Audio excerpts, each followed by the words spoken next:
Okay, this is Carrie here from Brain Lazy. I'm here with Aaron Teplitsky. Yes, that's right. Aaron Teplitsky from YYR Games.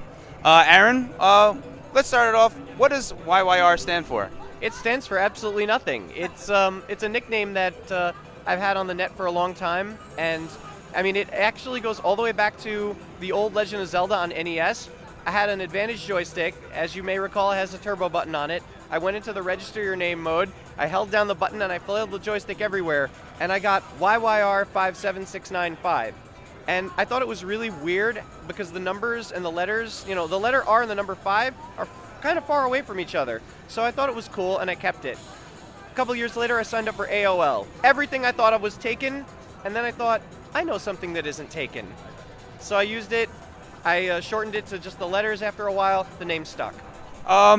For Snake 360 is one of the games that I've tried on Xbox Live Indie Games. The voice work, is that you?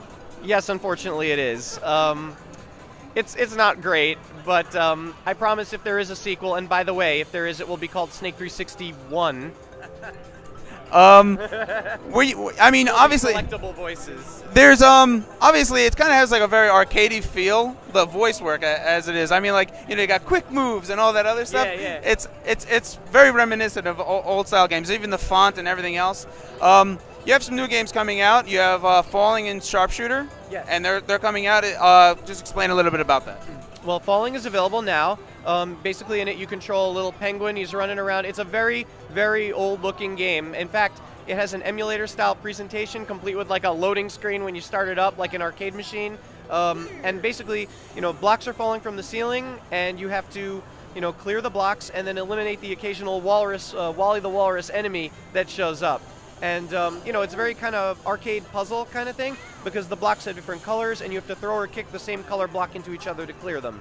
So, and, you know, it gets just very frenetic at the higher levels, because there's so much going on the screen at once, and because the walrus can then jump over blocks, push them, kick them back at you. So it gets absolutely insane, which is so much fun. And Sharpshooter is just a straight-up skill test. You, an analog stick, and a trigger, and you basically have 20 different shooting mini-games. It gives them to you in a semi-random order. The difficulty adjusts a little bit harder every time you clear something and gets a little easier if you fail. And at the end of the game, you get a grade. And there are 5 different difficulties you can play on, or you can challenge friends to a best-of-5 match. And it's a great game. What's Falling and Sharpshooter priced at? They're both 80 Microsoft points, or $1. And yeah, Sharpshooter will be available next month. Awesome.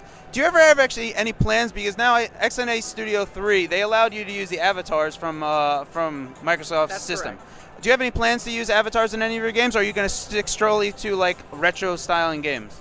Well, I stick really to arcade games because that's what I enjoy playing the most.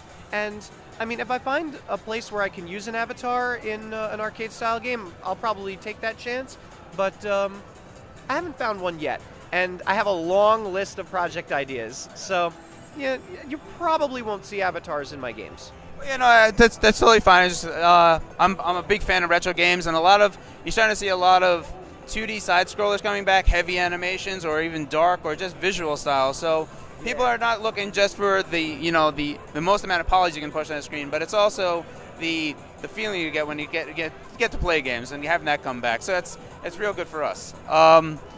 Another question I have to ask you is, have you ever asked Microsoft, because this is one of my concerns, and they never answer me, is why don't they allow achievements for Xbox Live Indie games? You know what I think it is? If they start allowing us things, us indie game developers, achievements and leaderboards, then you're going to have the Xbox Live Arcade people saying, well, what can... okay, we have to go through a strict approval process.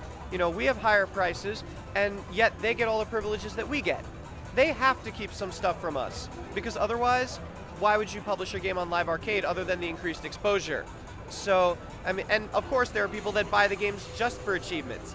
And indie developers, you know, when we submit our game for review, people don't have to review for quality. They only have to review for, does the game crash? Is there nudity in it? Is there inappropriate content? Is it rated appropriately? So, if they allowed us achievements, even if it was just 50 points, inevitably you'd get a wave of games like, push start for 50 achievement points. So, you know, and of course they can do their best not to allow such things, but there are people who are always going to try and game the system. So it's probably for the best that they put the controls on it. It kind of sucks for us, but we compensate by putting things in our games that are like achievements. They're not going to give you any points, but you have a list of goals to work towards in Snake 360, and you know, other games like that, they're all called something different, like awards or, you know, goals, but you know, they're there. So if you're just looking for things to do, you'll have plenty of things to do. There's actually an indie game called The Impossible Game, and that actually has medals in it as well. So yes. it's just a little thing. It is nice, but I mean, you got to basically videotape it just to prove that you've done it. Like it's not stored somewhere. So that's one thing. All right, so I asked pretty much all the questions. Is there anything else that you want to share that we might have left out in this conversation?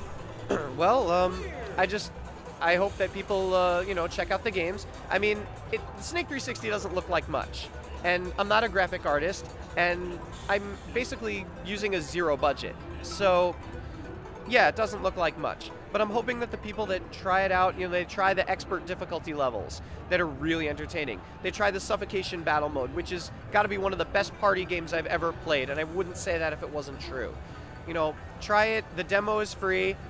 Get it on your 360, try it out, enjoy yourself. I'm hoping that I can bring enjoyment to people around the world, and that's why I do this. So, I actually thought of one more question. The one thing that I don't like about indie games is when I look for the information, I see only that thing that you say, like the mature, is it mature, or what it's rated at. I don't get to see what the game is about. How do you guys get around that as developers? Like if someone, you basically, the only thing you have to look forward to is the cover art. So I mean, that's the only way of conveying something. Is there any way, or does Microsoft allow anything else that you can put in that text field, or are you solely restricted to the box art? No, you can actually put something in the text field, but it has to come after the content descriptors. So those always come first. And so basically what you get is, at least on a high def screen, or maybe it's the same on a standard def screen, you get, you know, mostly content descriptors and then the beginning of a spiel. So to see the whole thing, you're going to have to scroll down. A pain in the ass. But again, that's what we have to work with. But, you know, you can convey a lot with box art and 4 screenshots. That's how many we're allowed. So, you know, it's up to the game developer to convey, using the box art, the screenshots, and what little of the description people will see, why they should check your game out. It is a challenge, but so is developing a game in the first place. A lot of time. I mean, this game took me 11 months to create, and it doesn't look like much. So, there you go. Is this game only local multiplayer, or is it live multiplayer? Unfortunately, it is only local multiplayer, but you're going to want the other people in the room when you play Suffocation Battle Mode, because, you know, you can't ring necks if they're across the country. All right, well, I'm here with Aaron Teplitsky. Falling's out now for $1. Sharpshooter's coming out next month for $1 as well. Next month for $1 as well. Aaron Teplitsky, thank you very much. Thank you very much. Bye.